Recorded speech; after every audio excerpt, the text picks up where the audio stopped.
Olá, vamos lá, iniciando aqui a nossa live com a professora Elizabeth Parente, juíza do trabalho aqui do Tribunal Regional do Trabalho da Primeira Região. Iremos tratar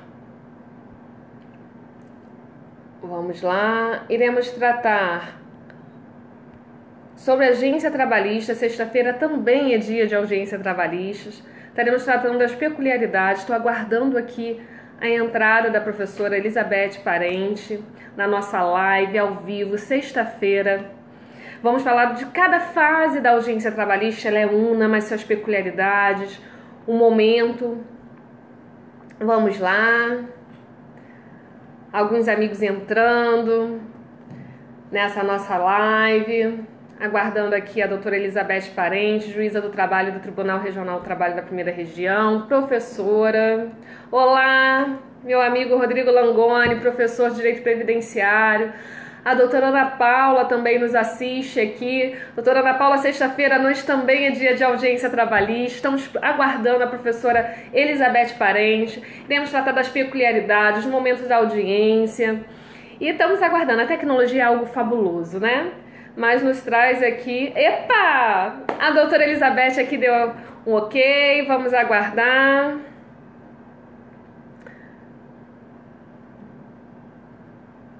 A entrada ao vivo aqui da doutora Elizabeth.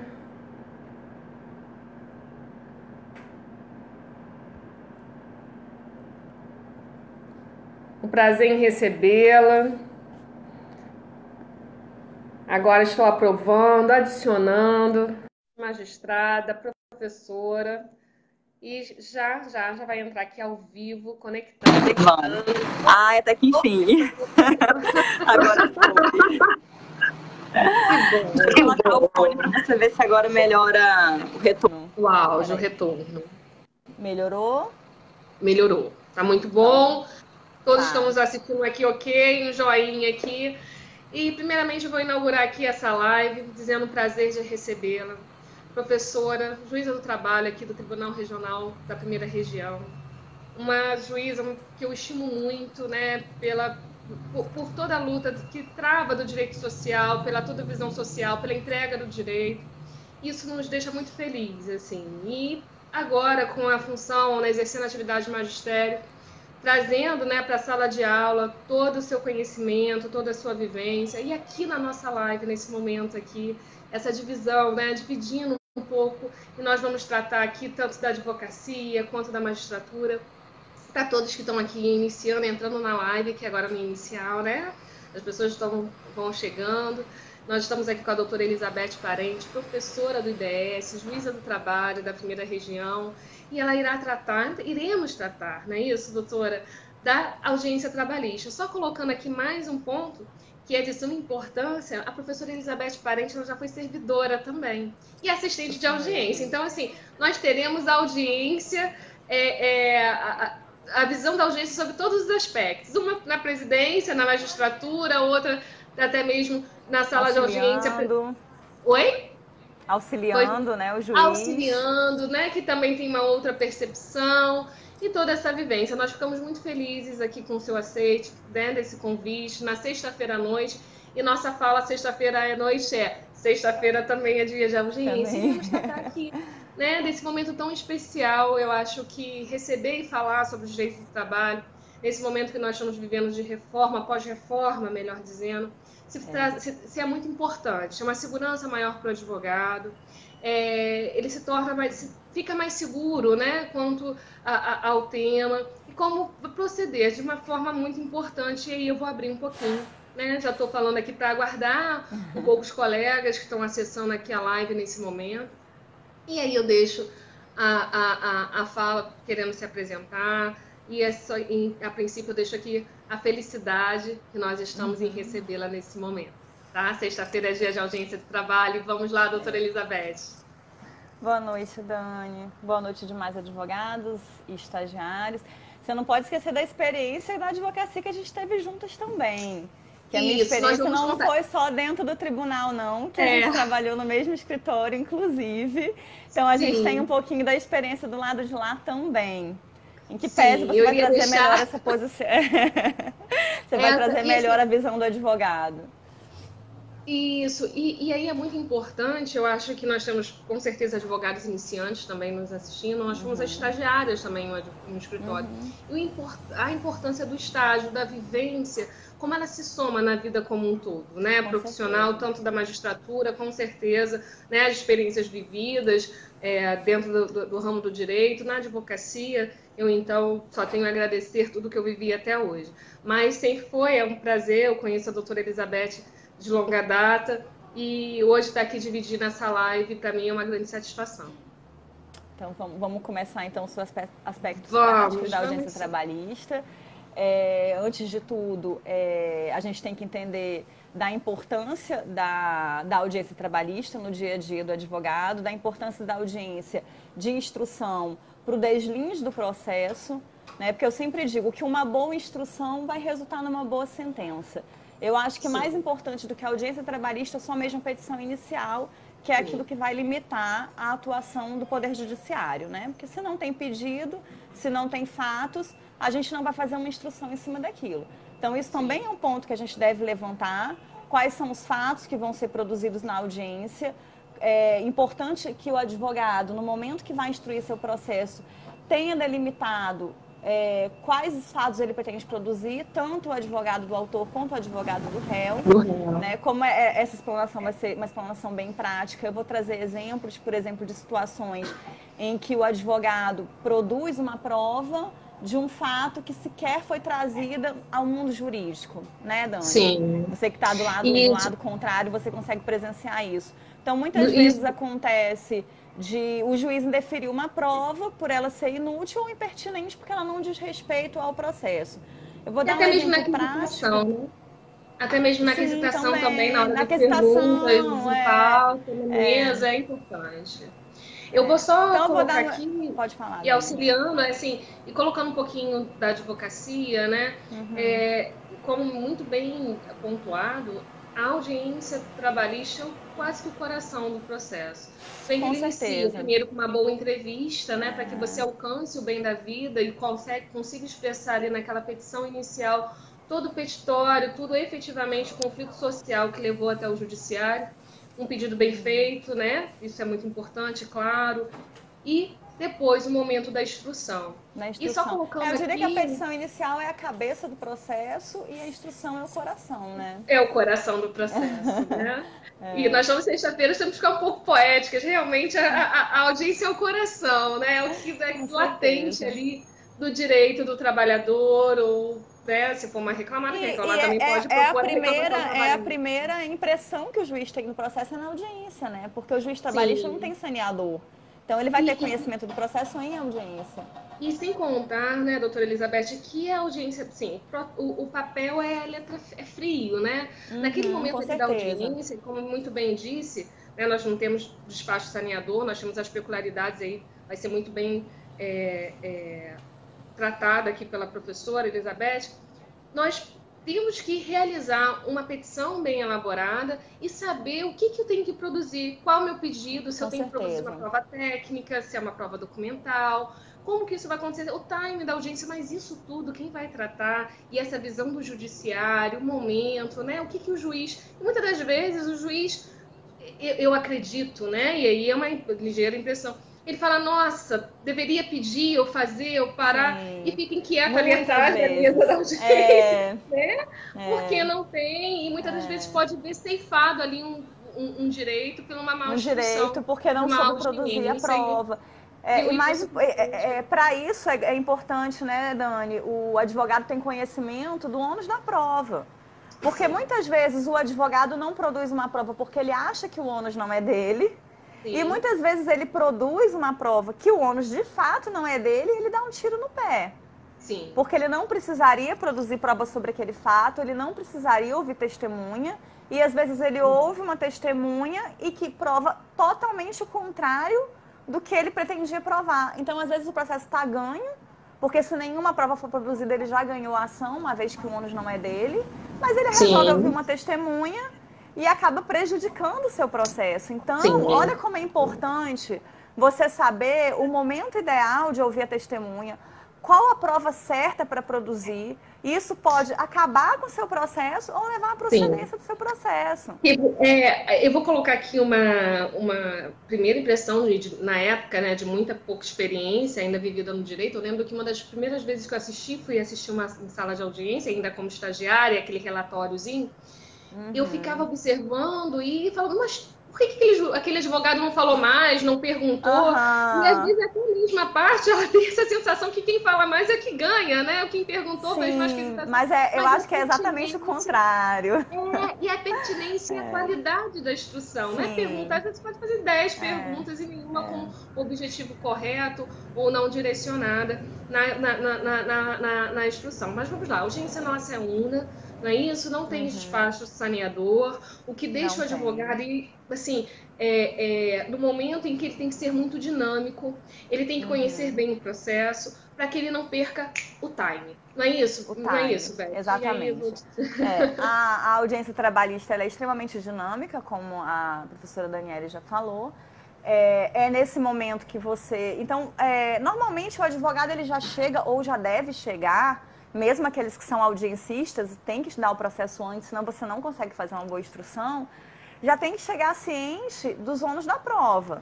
Qual tipo de prova você tem que produzir, qual tipo de prova você tem que produzir e se você tem que produzir aquela prova, né?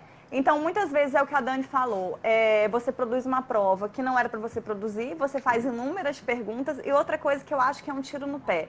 Além de você produzir uma prova de um ônus que não é seu, você ouvir uma testemunha como informante. Porque muitos advogados insistem na oitiva de uma testemunha que é impedida ou suspeita. Por que é um tiro no pé? Aquela testemunha, ela não jurou falar a verdade, né? Então, ela não está ali para falar a verdade. Ela pode falar o que ela quiser, ela não foi comprometida, entendeu? Então ela pode falar o que ela quiser. O juiz não vai validar aquele depoimento para favorecer a parte que produziu, para favorecer a parte que é o amigo íntimo, que é o irmão, que é o pai, que é o tio. Então o juiz vai usar aquela prova apenas naquilo que desfavorece quem produziu a prova. Então, às vezes, ouvir uma testemunha como informante é um tiro no pé e não vale a pena. Não vale a pena. Outra coisa que eu falo muito na sala de audiência, inclusive, prova testemunhal é qualidade, não é qualidade. Para que produzir a mesma testemunha para o mesmo fato, para você correr o risco das suas testemunhas se contradizerem e aí o juiz não considerar nenhuma das duas provas? Até porque ele vai ficar em dúvida, né? Então não vale a pena. Contradição toda. Exatamente. Se você conseguiu provar o fato com a oitiva de uma testemunha, não precisa ouvir outra para o mesmo fato. Né? Eu acho que essas são as dicas de prova testemunhal. Eu acho que o mais importante é isso. Muito válidas. Um outro ponto que eu acho bem importante também na fase, abrindo lá a produção de prova, que é o depoimento pessoal, né? E aí, como o preposto, eu queria um pouquinho que a professora Elizabeth Parente falasse um pouquinho sobre isso, sobre a figura do preposto, bem como a figura, né, o ato, a produção do depoimento pessoal. Vamos lá, e depois eu faço as considerações também. Vamos seguindo ponto a ponto, porque vai ser sexta-feira, dia de... audiência. Então vamos lá, gente. Depoimento pessoal, a gente passou por uma mudança, né, na reforma trabalhista em relação ao preposto, porque agora o preposto, pela lei expressamente, ele não precisa mais ser empregado. Antigamente a lei nada falava, ela era na verdade omissa, ela não falava que precisava ser empregado. Ela falava apenas que precisava ter conhecimento dos fatos. E aí a gente tinha, era sumulado que ele precisava ser empregado. Claro que a súmula caiu por terra, porque agora tem uma lei, né, nossa CLT, que fala expressamente que o preposto não precisa ser empregado. Ouvir depoimento pessoal, sabendo hoje que o preposto não precisa ser empregado, ou seja, que ele sequer presenciou aqueles fatos, é óbvio que o preposto ele não sofre penalidade legal se ele mentir. É óbvio que aquele preposto vai chegar lá preparado. Sim. Porque nem presenciar os fatos ele presenciou e não tem nenhum impedimento legal que ele seja preparado, como há o impedimento da testemunha. Então, muitas vezes, a gente ouve depoimento pessoal como se fosse uma prova oral, e não é.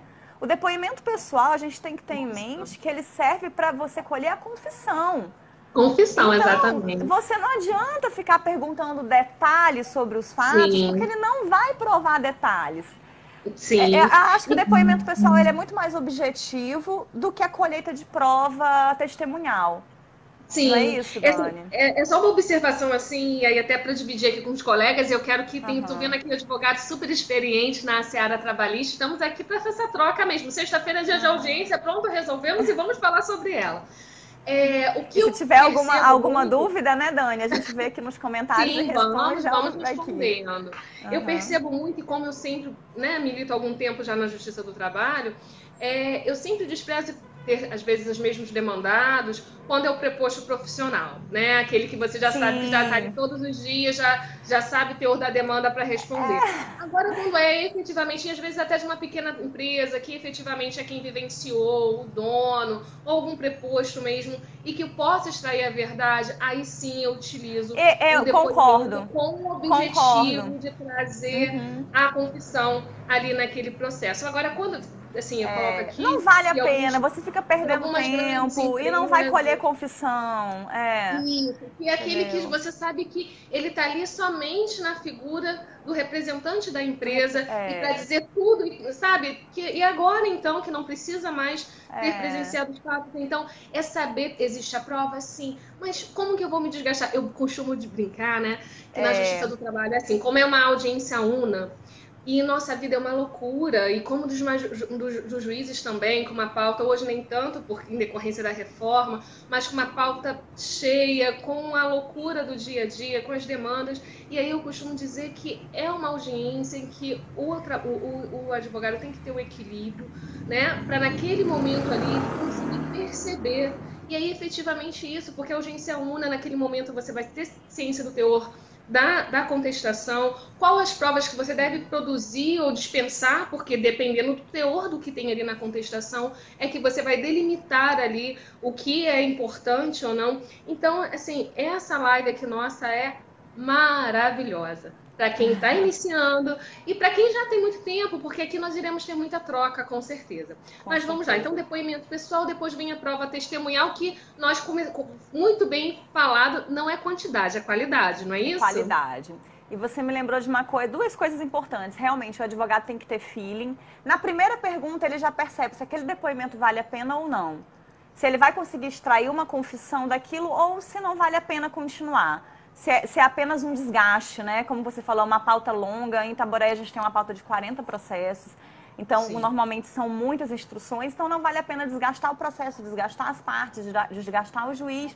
Que quando ele for realmente produzir a prova necessária, que é a testemunhal muitas vezes, muito mais do que o do depoimento pessoal, onde você não vai extrair a confissão, o juiz está cansado e acaba não formulando as perguntas adequadas, né? Então, é importante não se desgastar. E um ponto muito importante que você falou também é você conseguir... Agora me fugiu, na hora que você estava falando, eu tinha lembrado de algo importante para falar sobre a produção de prova, mas enfim... Eu acho que... Sabe o que é isso, professora Elizabeth? Acho que nós precisamos de um curso, né? Porque nós sabemos que esse daqui é só... Com toda certeza. É só um momento de descontração. Isso, é a nossa sexta-feira de audiência trabalhista aqui com a nossa, quem está entrando agora. Temos aqui o professor Kelly. Um abraço. Com a professora aqui, juíza do trabalho, Elizabeth Parente. E estamos tratando da audiência trabalhista. Vamos seguir aqui. Vamos falar um pouquinho da prova documental, da prova testemunhal e depois fique à vontade, né? Era sobre isso que eu queria falar. Você me lembrou. A prova documental, Dani, como você mesmo falou, a audiência de instrução é o primeiro contato que você tem com a contestação. E muita gente, na manifestação sobre defesa de documentos, não dá importância para os documentos. E isso é o ponto mais importante. O que acontece muitas vezes na prática? A parte não impugna o documento e quer produzir prova contrária àquele documento. Só que quando ela vai instruir, vai ouvir a testemunha, aquela oportunidade já está preclusa. Ele não Sim. impugnou o documento, não adianta ele querer produzir prova, o juiz não vai produzir. Porque se produzir vai ser Exatamente. inócuo, porque o juiz vai aceitar como válido aquele documento não impugnado. Olha a Sim. importância da manifestação sobre defesa de documentos. E os É muito advogados, na importante. prática, não dão importância para isso. Eles fazem remissão à Sim. petição inicial, eles não visualizam os documentos, eles não Não, impugnam. não. E O depois querem que... produzir prova. O juiz vai indeferir as provas. Porque a Isso. prova documental vai ser acolhida sem impugnação. Exatamente, isso daí é muito importante, porque ele só se atenta ao que ele juntou, e Sim, não esse é o momento não de se se preocupando. atentar E, aos documentos juntados pela outra parte. e uma coisa assim, apesar da nossa natureza, da nossa audiência ser una, todos os atos produzidos, muitas das vezes, quando é produzido e tem uma produção de prova exaustiva, documental, se pede prazo, não é isso? Para que possa ser feita a manifestação, Sim, muitas das vezes sim. 400, 300, 200 folhas para Aham. manifestação em mesa, o que muitas das vezes com uma pauta muito curtinha não é viável, né? Aham. Dentro de uma sessão, dentro de uma audiência. E Com aí, certeza. o advogado ele pode solicitar, então, dentro do que é razoável, né? Dentro do que, até mesmo para garantir o seu contraditório, a sua defesa, ele pode pedir esse prazo para manifestar. Eu digo isso que, assim, alguns processos, efetivamente, contra algumas empresas que têm um número de documentos juntados em contestação que chegam a 500, 400 laudos, 300 laudos, se torna humanamente impossível naquele ato de mesa diretamente verificar. Então, assim, o advogado saber que ele tem que lutar pelo direito do cliente, não acuar e falar, não, vão remeter e vão para a instrução, eu quero prova. Mas peraí, será que você precisa produzir aquela prova mesmo? Que foi juntado ali? Será que não dá para pedir uma inversão do ônus probandi, algo nesse sentido, né? Dani, é uma questão de razoabilidade, né? Não adianta também o advogado querer pedir o adiamento de uma audiência una com 3, 4, 5 documentos que o juiz não vai deferir. Você vai ter... E outra coisa, vai atrasar o processo do seu cliente. Aqui está uma pergunta, pede prazo na audiência? Sim. Na oportunidade que o juiz te der, assim que o juiz abre a audiência, ele te dá a oportunidade para se manifestar sobre defesa de documentos. Quando você se depara com um processo muito longo, com muitos documentos, você já pede o prazo. Excelência, eu não tenho condições de me manifestar sobre esses documentos. Tem mais de 400, 500, 600 processos. O juiz com certeza vai dar o prazo por uma questão de razoabilidade. Agora, o que eu quis dizer é o advogado ter esse feeling, mais uma vez, de não pedir um adiamento com poucos documentos, que ele vai prejudicar o cliente dele. Porque vai fazer uma instrução em julho, em agosto, poderia resolver aquilo no dia, já ir para a sentença em 30 dias, ele está resolvido o processo dele. Então, não é razoável você pedir o adiamento quando tem poucos documentos. Exatamente. E outra coisa, Dani, impugnação genérica de documento. Impugnação genérica de documento não quer dizer absolutamente nada.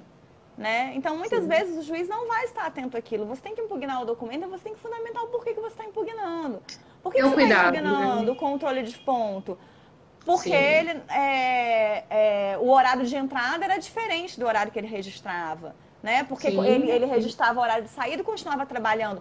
Porque aí você vai identificar para o juiz o que você quer provar sobre aquele documento. Você quer provar a entrada? Você quer provar a saída? Você quer provar o intervalo? Sobre o que você quer provar que aquele documento ele não é válido. O juiz tem que saber sobre o que ele vai produzir prova. Isso. Eu vou só botar aqui uma vivência da advocacia, eu estava bem no início, né?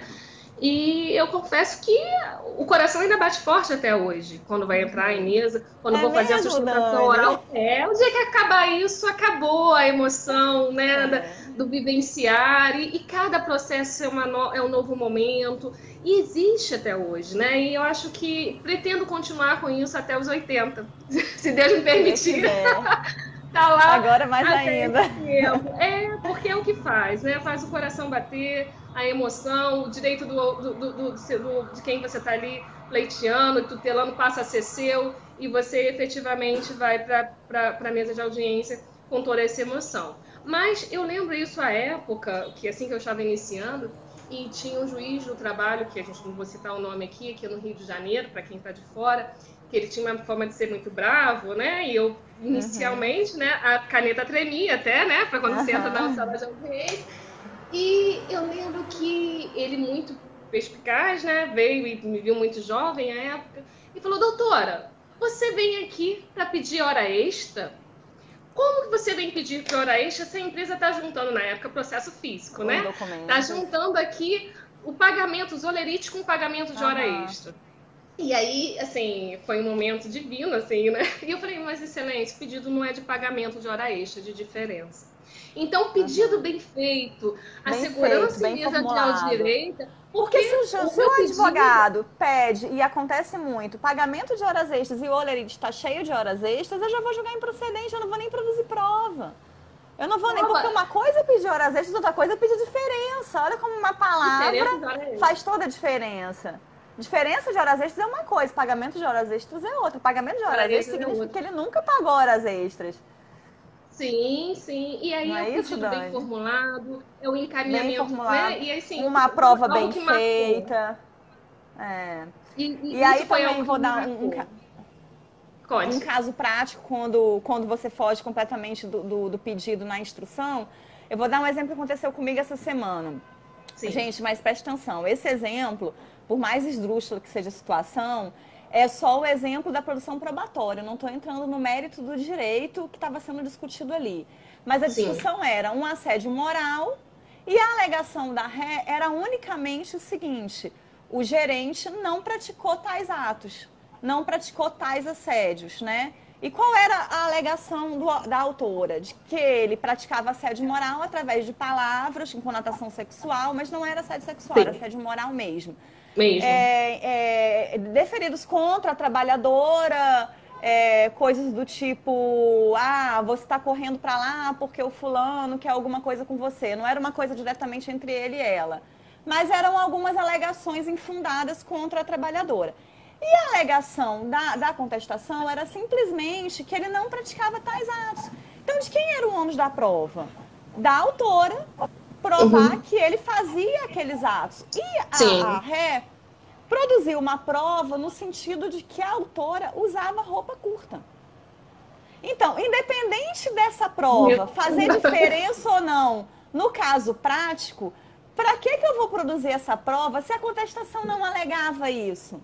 Sim, por mais esdrúxula que seja a alegação da ré, se ela tivesse alegado, eu teria que produzir a prova, concorda? Sim. E depois eu ia discutir o direito nos autos, mas eu ia produzir a prova. Ela usava roupa curta, não usava roupa curta, por isso ele brincava com ela, enfim. Mas sequer tinha essa tese na contestação e ela quis produzir essa prova em audiência. É claro que eu indeferi quando eu comecei a ver o tipo de pergunta que ela fazia, porque estava completamente fora da discussão trazida aos autos, não tinha uma linha sobre isso na contestação, a contestação era unicamente negativa. E a gente sabe, quando a contestação nega, o ônus da prova é de quem alega o direito. Então ela não tinha que produzir prova, a não ser a contraprova, é claro. Lógico. Uma outra coisa muito importante, e aí nós já tivemos oportunidade de conversar sobre isso, que é a dinâmica da prova, né? Sim. A quem pertence. A quem pertence o ônus da prova. Isso. Aqui nós estamos num canal aqui que temos muitos advogados da área previdenciária também. E nós temos aqui alguns links, né? E jogando para o direito de trabalho, de acidente de trabalho, emissão de CAT, meio ambiente de trabalho, em que muitas das vezes, 99% das vezes, a empresa é detentora legal de toda essa documentação, né? E o empregado, às vezes, não tem acesso, ou não tem como. E aí a análise do advogado, efetivamente, quanto não é pedir inversão de ônus da prova de qualquer forma, não é isso? Mas demonstrando a incapacidade, a impossibilidade, que a empresa é detentora legal de alguns documentos, isso se faz muito importante para o deslinde da própria ação judicial. Até mesmo que hoje a perícia, nós temos aí todo o ônus da perícia e tudo isso. Então vamos falar um pouquinho aí de diversão do ônus da prova técnica. Que assim, nossa vivência que na verdade é uma troca. A audiência trabalhista sexta-feira, às 20h29 de sexta-feira. Para quem disse que não tem pauta sexta-feira, tá tendo aqui sim. Tá aqui. Então, Dani, até 2015, né, antes do Código de Processo Civil novo, a gente tinha na lei a teoria da distribuição estática do ônus da prova, com previsão legal, e claro que a jurisprudência e a doutrina já batiam um pouco de frente com isso, né? E como o nosso direito ele é dinâmico e ele acompanha as alterações sociais, as alterações da jurisprudência e da doutrina, o Código Civil trouxe essa inovação, que é a distribuição dinâmica do ônus da prova. A nossa CLT acompanhou, viu? A reforma trabalhista não é de toda ruim. Ela trouxe essa previsão também na CLT da distribuição dinâmica do ônus da prova. O que significa isso? Que existe, sim, regras estáticas de distribuição do ônus da prova. Quem alega quem prova é quem alega. Então, se a parte, a autora, alega um fato, ela tem que provar. E se apresenta um fato modificativo sobre aquele fato, ela atrai para si o ônus da prova. Então, você muda o ônus da prova para ela. E essa é a distribuição estática, porque essa é a regra. Tá? É uma regra pré-definida na lei. E a lei trouxe a distribuição dinâmica no sentido de que essa regra estática posta como quem alega prova, quem apresenta fato modificativo extintivo prova, ela pode ser alterada como for demasiadamente difícil para a parte produzir essa prova. Isso acontece muito com provas documentais que somente a ré possui. Ou produção de perícia, por exemplo, ou uma produção de uma prova de acidente de trabalho, que todos os documentos, todas as situações estão com a empresa. Então, a gente aplicaria essa distribuição dinâmica, apesar de ser um fato constitutivo do direito, a prova não seria do autor, mas seria do réu. Né? Eu utilizo muito esse pedido quando eu necessito, e para a demanda judicial se faz necessário, a exibição de laudo técnico ambiental, algo nesse sentido, que são documentos muito da própria empresa. E aí, lembrando que muitas das vezes, quando é algum fato, ou eles dizem que não possuem, né? Às vezes acontece isso, que não tem mais essa documentação. Lembrando só que a instrução normativa, ela diz que tem que guardar por 30 anos, de 20 a 30 anos, dependendo do grau de exposição. Então, toda essa documentação, normalmente, que realmente o trabalhador não tem acesso, ele não tem como ter acesso a essa documentação. Eu faço esse requerimento. E o que é importante, claro, Dani? analisando o momento, o caso né? concreto. Analisando o caso concreto. Em que momento você tem que né? fazer o requerimento? Na petição inicial, o autor já faz o requerimento, porque ele já sabe da dificuldade de produzir aquela prova. O juiz é obrigado a analisar esse requerimento na audiência, porque ele não pode pegar um réu de surpresa, inverter o ônus da prova na sentença, sem ter dado a oportunidade dele produzir a prova, porque ele não sabia até então que o ônus era dele. Isso. E só uma observação agora para o advogado, né? Eu coloco aqui nesse ponto aqui, muito bem citado, é que às vezes o advogado faz o pedido na inicial e ele deixa o tempo passar, porque assim, como é dinâmica, ele não faz pedido em audiência, passou. E depois ele vai arguir isso a oportunidade, porque aí não adianta arguir depois. Perdeu a oportunidade. Se o juiz perdeu a oportunidade. Não só perdeu, precluiu, que é pior. Precluiu, exatamente, tecnicamente. E aí eu vejo muitas pessoas esboçam, faz a inicial, faz o pedido bonitinho ali no dia da instrução, no primeiro dia, na primeira oportunidade, no momento de produção, ele deixou passar. Aí deu a sentença, ele vai informar o juízo que ele fez o requerimento lá, mas ele não fez. No momento oportuno que é ali, e aí a instrução efetivamente, por isso essa live é tão importante. Né? Por isso que ela é tão muito rica importante, nesse muito importante, sentido. E o curso que o IDS aí, né, a doutora Elizabeth Parente vai estar práticos, extremamente práticos para os advogados do dia a dia, recém-formados, advogados que querem se atualizar, né, Dani? Com a reforma trabalhista, com toda essa dinâmica. Isso, eu acho muito importante que na verdade se torna um fórum, né? Porque de discussão sobre o direito do trabalho dentro dessas aulas, porque é um momento de muita troca, em que nós, advogados, estamos precisando muito disso. Nós estamos precisando muito do outro, para dar continuidade. A Justiça do Trabalho hoje precisa de uma qualidade cada dia maior, porque nós sabemos aí com todos, e aí nós não vamos entrar... A gente está trabalhando com uma briga, né? A Justiça do Trabalho está no embate, então a gente precisa fortalecer. Isso, e só convidar aqui, a doutora Elizabeth vai estar no nosso congresso de Direito do Trabalho, Direito Previdenciário, na verdade é Direito Previdenciário e Direito do Trabalho. É o primeiro congresso. Falando sobre audiência, né? E estou falando sobre audiência trabalhista. Então, sintam-se todos convidados, vai ser aqui no Rio Itaboraí, de Janeiro. ó. A Itaboraí. Oi? Opa, oi, viu? Aqui, tem a gente de Itaboraí aqui. Ana, hoje é sexta-feira, assim, eu tô vendo aqui pessoas... Eu quero mandar um grande abraço aqui para o Stevenson Carlúcio, que é da família, várias pessoas, Isabel Miranda, Antônio Leandro Lima, advogado atuante em Itaboraí, né? A Ana Paula, o Rodrigo, muita gente aqui conosco na sexta-feira de audiência. Pauta longa! É longa. Então falamos Vamos sobre lá, a distribuição dinâmica. Dani, uma coisa que eu queria chamar a atenção, que eu deixei passar sobre a prova testemunhal, é a contradição da testemunha. Porque juiz segura o processo. Depois a gente conversa, porque eu não seguro o processo, não. Segurava muito quando era físico, né? A gente tinha que segurar. Hoje a gente... a contradição da testemunha, o momento de contraditar a testemunha, Dani, isso é um erro muito frequente que os advogados cometem. Depois que a testemunha já foi qualificada, e começa a ouvir a testemunha, a parte começa a fazer uma série de perguntas sobre se era amiga. Isso sim, a gente já ouviu uma série de outras perguntas sobre o processo, e aí ele começa a fazer perguntas sobre a testemunha. Não é o momento, precluiu a oportunidade, a testemunha tem que ser contraditada logo após a qualificação, que é quando a parte tem ciência de quem é aquela testemunha, se tem amizade íntima, se é irmão, se é cunhado, enfim, se ela vai ser suspeita ou impedida. E outra coisa muito importante, o processo do trabalho ele não tem rol de testemunhas. Então, muitas vezes o advogado não sabe quem é a testemunha que vai ser ouvida.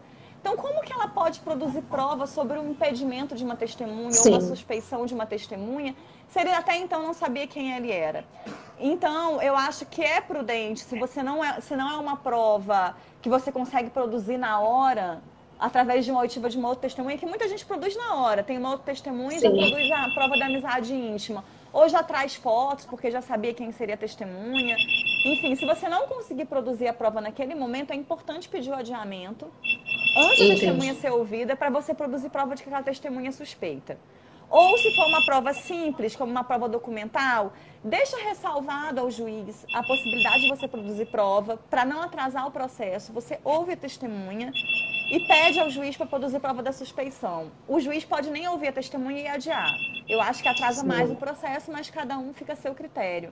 Ou ele pode ouvir a testemunha ou o processo ficar suspenso por 5 dias, 10 dias, o prazo que o juiz der, para a parte trazer aos autos aquela prova documental. E aí ele prova que aquela testemunha é suspeita e o juiz não considera aquela prova. Isso é muito importante para o processo. Entendeu? E muita gente deixa passar. Deixa passar, muito importante, muito importante.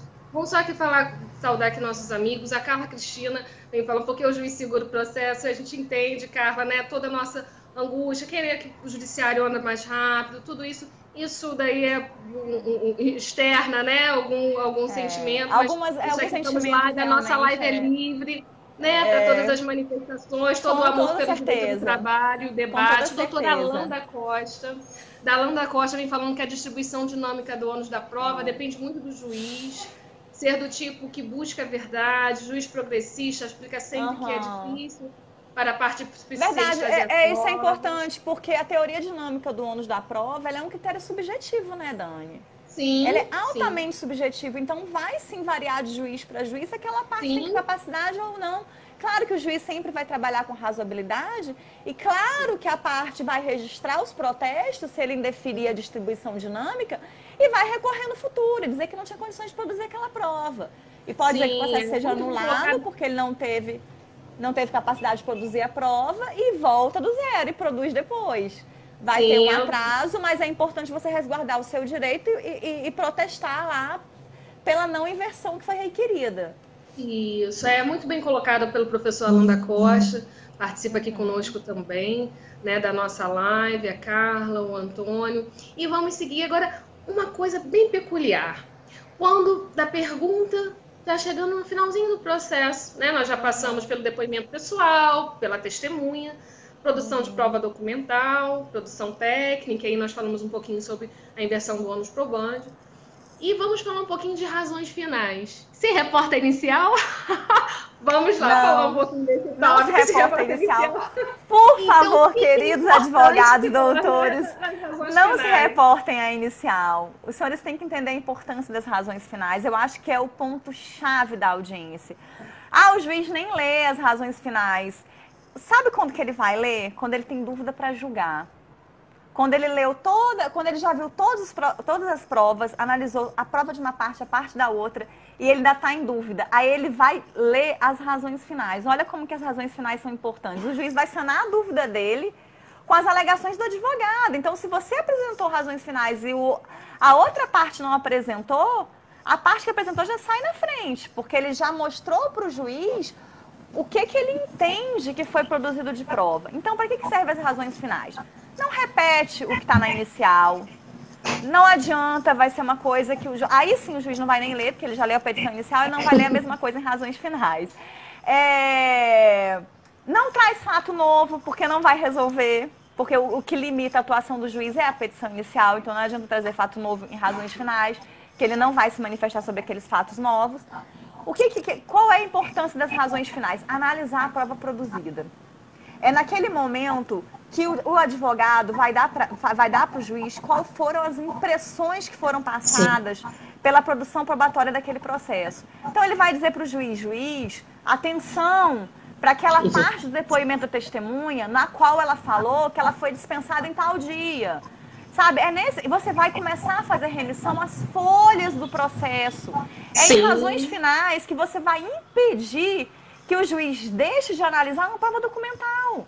Porque ele não viu.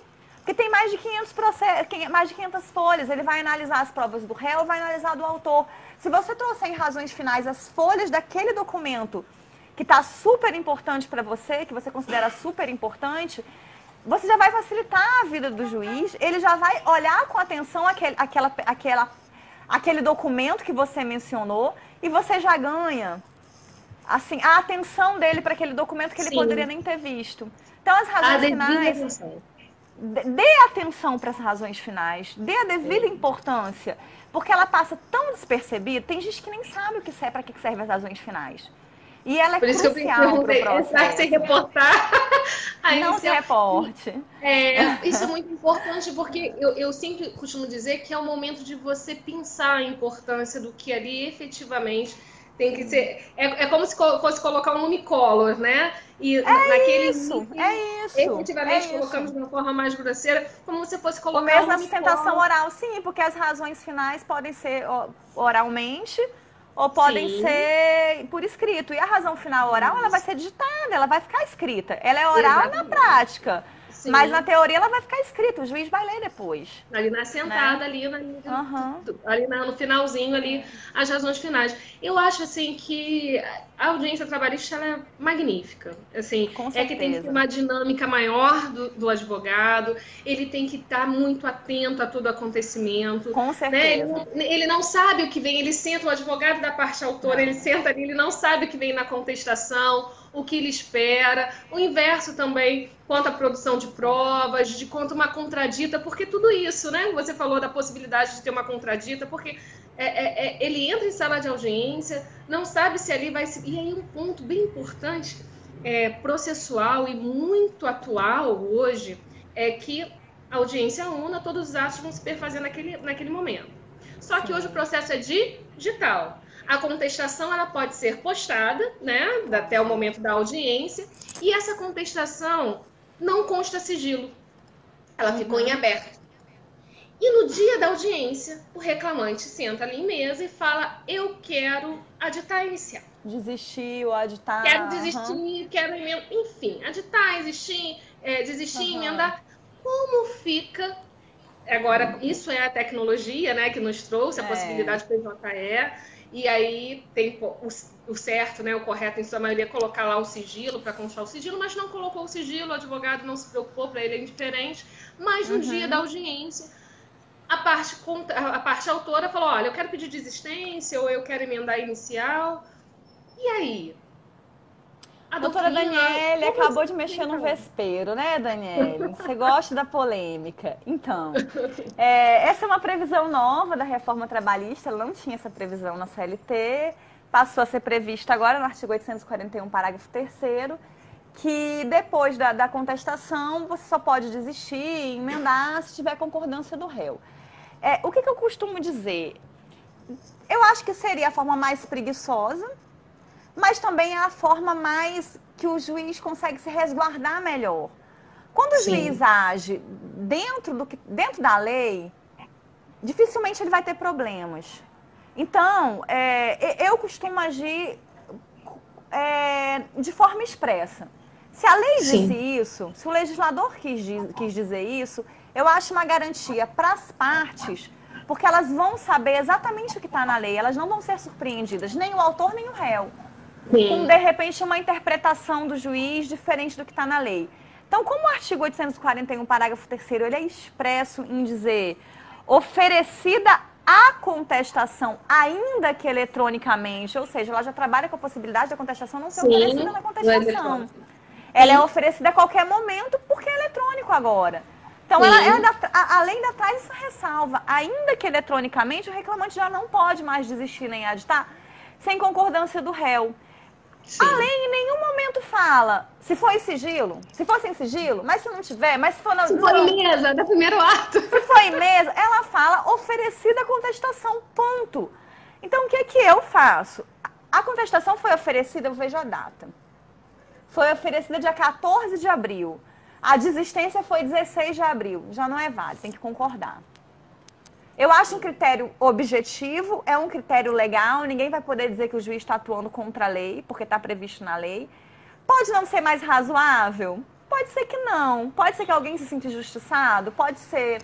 Mas a lei está aí para você entrar com uma DI e para discutir.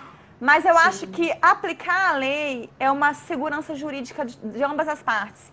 As duas partes vão saber que elas têm aquele marco objetivo, que é a contestação. Entendeu? Sim, eu entendo dessa forma, há juízes que entendem que pode ser até a inicial, pode ser até a audiência, uma vez que a contestação pode ser oferecida até a audiência, entende? Eu entendo que a lei fixa um critério objetivo, então eu não fujo do critério objetivo. Tá ok, excelente a sua colocação. Tem aqui a Carla, ela colocou aqui, o processo estava parado, aguardando o despacho do juiz, e foi dado cancelamento da movimentação e agora está parado esperando a sentença. Carla, claro que, sem olhar a tramitação... alguma questão, alguma questão prática, né? Isso, e sem olhar a tramitação efetiva de todo o processo. Fica difícil saber o que aconteceu. Deve ser uma tramitação regular, uma vez que está lá esperando sentença, ficou parado e agora aguardando a sentença, certamente está na o prazo de sentença do juiz é de 30 dias, né? Então, em 30 dias ele tem que dar 30 dias úteis, porque a CLT também mudou, né? Agora é tudo útil, o prazo do juiz mudou para dia útil também. Então, o prazo da sentença é de 30 dias. Está concluído para a sentença, acredito que em 30 dias úteis o processo já vai ter o resultado normal dele. Sim. E, assim, tentativa de conciliação, pauta de presidência, vamos falar um pouquinho sobre isso, que é, na verdade, aquela pauta que é o chamamento depois, só para que algumas pessoas tenham, na verdade, essa a tentativa vivência. de conciliação que você diz na fase de execução? Ou na fase de conhecimento? O pauta da presidência é aquela que é retirada, enfim, se tem alguma vivência. A vivência com certeza tem. Eu digo alguma peculiaridade, algo importante que queira falar sobre isso, que é na fase de execução, essa possibilidade. A tentativa de conciliação na execução ela é muito boa, porque, primeiro, ele só é costuma ser colocado em mesa quando, muitas vezes, a execução é o que agarra o processo, né? Você tem ali 30 dias para dar a sentença, os juízes costumam cumprir esse prazo, há algumas penalidades, enfim, administrativas se ele não cumpre, e normalmente eles cumprem, e aí esse processo está pronto. Você já conhece o seu direito, mas você não recebeu ainda. Sim. Então, fora a fase de recurso, que muitas vezes pode demorar também, o que mais atrasa o processo é a ausência de pagamento e a ausência de uma forma palpável de se executar aquilo, porque você vai executar a empresa não tem bens, o sócio não tem bens, o leilão não tem ninguém que compra nada, e o processo não sai daquilo. E aí você coloca em mesa de conciliação para tentar com que a parte, muitas vezes a parte que vai receber, que já tem o direito líquido e certo, abre mão de uma, por exemplo, já foi definido que deve 30 mil, a empresa já fez de tudo, a empresa não tem um centavo em nenhuma conta, a empresa não tem um bem, a parte resolve abrir mão de 10 mil, recebe 20. Mas pelo menos recebeu alguma coisa, entendeu? Eu fiz essa pergunta aqui em sala de aula, assim um aluno ou outro sempre tem essa dúvida, pergunta como mais pode essa audiência nesse momento, Recebi lá um comunicado, falta da presidência, então, o que é isso? O não comparecimento nessa audiência, ela não gera nenhum ônus. Você não vai ser punido se você não comparecer, né? Porque não tem confissão ficta nessa fase, o seu processo não vai ser arquivado sem executar, não. Não vai ter nenhuma punição se a parte não comparecer. Mas é razoável que as partes compareçam para tentar conversar nessa fase do processo, que tudo foi tentado e não se conseguiu executar esse processo.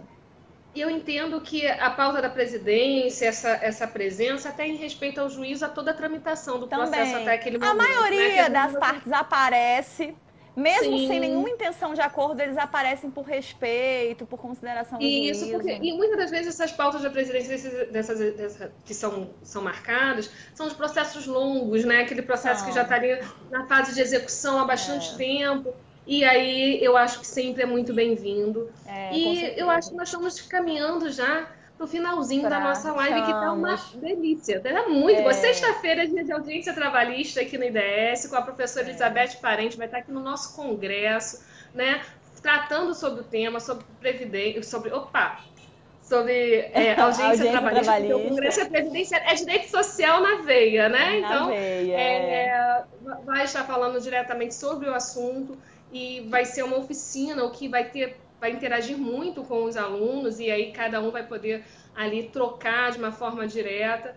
É um grande prazer lhe receber, fico muito feliz. O prazer é todo meu. E aí é um prazer pessoal e profissional, né? Pessoal pelo carinho e admiração que eu tenho pela sua pessoa, e profissional pelo respeito da grande profissional, né? Que conheci há tanto tempo e sempre foi muito excelente profissional, independente da função, do cargo, desde lá quando éramos lá no escritório de advocacia até hoje, exercendo hoje o seu munus com muita propriedade, e fico muito orgulhosa de estar dividindo esse momento aqui com você. É um grande prazer, Elizabeth Parente.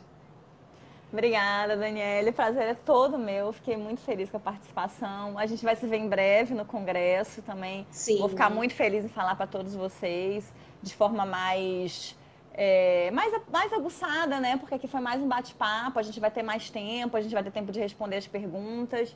E foi muito bom. Uma boa sexta-feira, um bom final de semana para todos. O dia do congresso, porque eu não falei, o primeiro congresso brasileiro do Direito do Trabalho e Direito Previdenciário, nos dias 19/9 e dia 20. São 2 dias, tá? 19 de setembro e 20 de setembro. Teremos oficinas, palestrantes, vão vir palestrantes de todo o país para tratar do tema, porque o direito social agora ele precisa desse colo, né? Tanto de trabalhista quanto previdenciário. O momento é esse. Esse dever de cuidado, e nós, enquanto operadores do direito, temos que nos especializarmos, temos que conversar, debater, construir esse direito, que nada mais é do que evolução social aqui, dia a dia, com essa nova legislação. Foi um grande prazer, uma boa sexta-feira para você, Maria da Graça, Beatriz Castro, Rodrigo Langoni, quem mais? Vamos fazer aqui um Matheus Bonfim, Roselaine Bessa, Carla, espero que a sentença venha logo, Carla. Márcio. Se Deus quiser. Cláudia, todos vocês. Um grande abraço. Alguma consideração final ou só um beijo pra gente deixar aqui pra sexta-feira? Só um beijo, um bom final de semana. Agora eu vou aproveitar minha sexta-feira, que ninguém é de ferro também, né? Isso aí. Fica com Deus, Dani. Tchau. Grande prazer. Tchau.